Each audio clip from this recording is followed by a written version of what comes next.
like to call the Community Facilities District meeting to order for May 23rd, 2022. This is a joint meeting of the following community facility districts.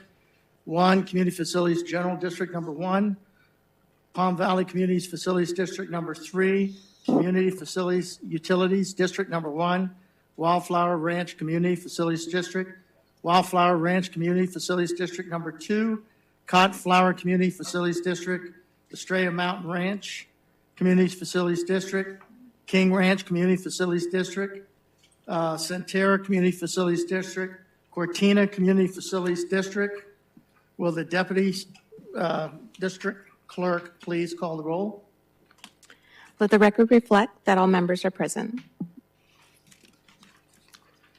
Now is the time for citizens who would like to address the CFD Board on any non-agenda items within the jurisdiction of the Board.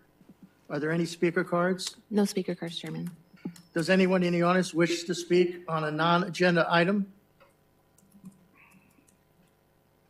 Seeing none.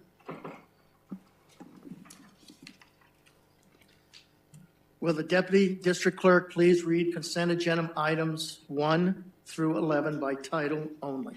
Number 1, approval of minutes. Number 2, Community Facilities General District Number 1, Resolution 2022-192.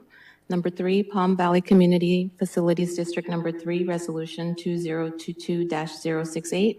Number 4, Community Facilities District Utilities District Number 1, Resolution 2022-119.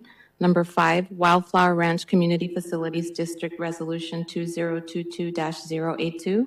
Number 6, Wildflower Ranch Community Facilities District Number 2, Resolution 2022-077.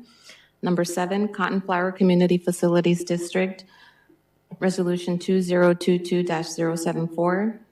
Number 8, Estrella Mountain Ranch Community Facilities District, Resolution 2022-146. Number 9, King Ranch Community Facilities District, Resolution 2022-049. Number 10, Centera Community Facilities District, Resolution 2022-076.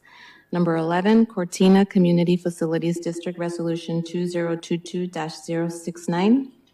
Adopt all community facilities resolutions approving the tentative budget of the district for the fiscal year beginning July 1st, 2022 and ending June 30th, 2023, and setting a hearing date for the final budget and tax levy. Does anybody on the board wish to remove an item from the consent? Seeing none, can I have a motion and a second to approve the consent agenda? So moved. Second. Vice Mayor first, second. Councilmember Loretano, got it? Okay. All those in favor? Aye. Aye. Opposed? The ayes have it. The only item on the business is the fiscal year 2023 Community Facilities District budget discussion. Go ahead, Jared, and it's yours. Thank you, Chair Pizzillo, members of the board. My name is Jared Askelson. I am the Deputy District Finance Director, and I'm here tonight to talk to you about the fiscal year 23 budgets for the CFDs. You just adopted the tentative budgets. That will set the high expenditure mark for them.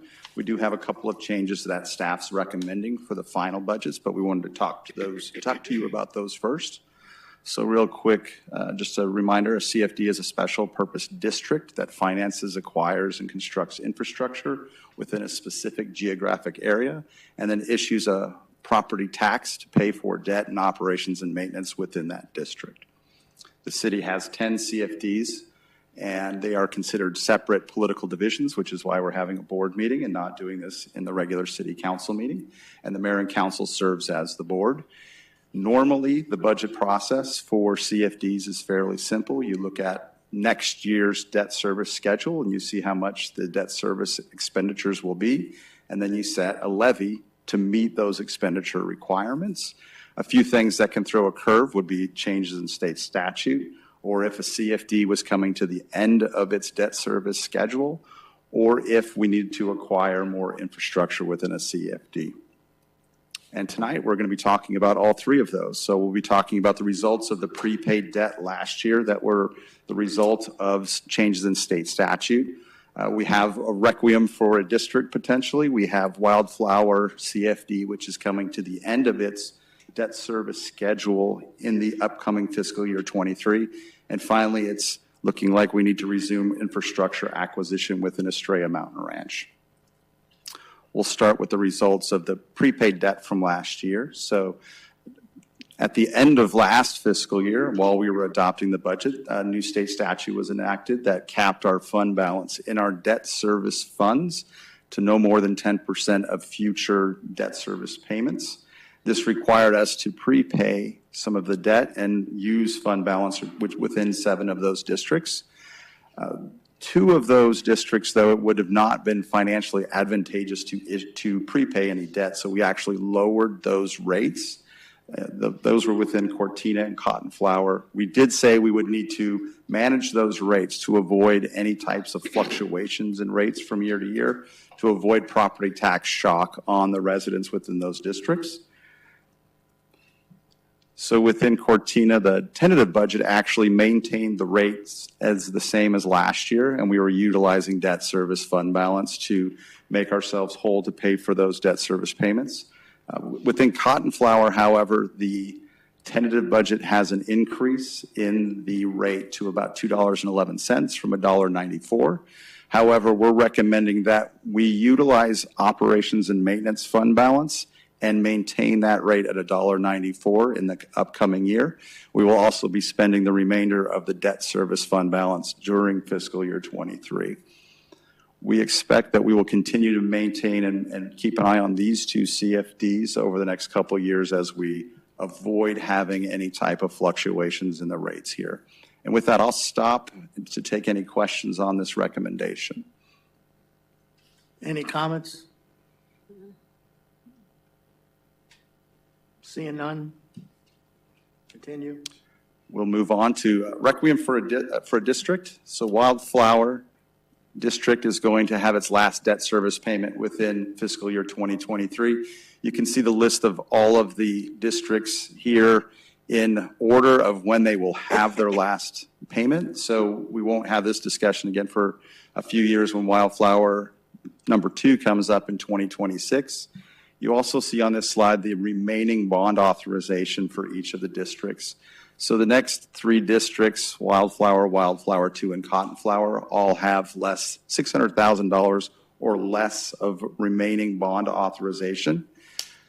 So we're actually taking a look at Wildflower itself. The remaining authorization is $600,000. The estimated cost of issuance, if we were to issue that debt, would be $180,000. So that would eat up about 30% of the remaining bond authorization.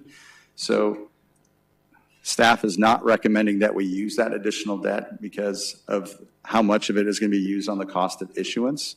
We also recommend that we use all available debt service fund balance so that there's no debt service fund balance left at the end of the year, because we will have no debt service payments after this fiscal year is over. We will reduce the debt service rate as appropriate. It was included in the tentative budget. And we will also use the operations and maintenance fund balance as a buffer. So we're actually going to undercharge a little bit on the debt service, so we have no debt service fund balance remaining because we have no debt service payments after 23. And we'll use a little bit of O&M fund balance in order to make that whole.